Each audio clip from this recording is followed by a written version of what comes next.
Okay, now once we're aligned, we want to make sure that our flaps are in 10 degrees. Yes, 10 degrees on both sides. Coming down left side, coming down right side. Okay, so now we must turn on the landing lights so we can be visible to other traffic, to other aircraft flying by. And now for takeoff, we must set our brakes to idle.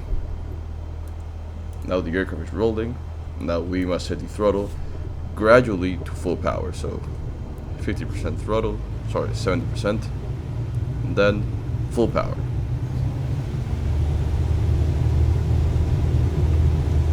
Airspeed is alive, going up. Rotate at 55 knots.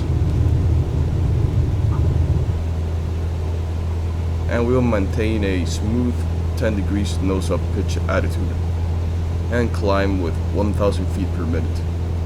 And maintain your runway heading, which is 200 in the compass right here.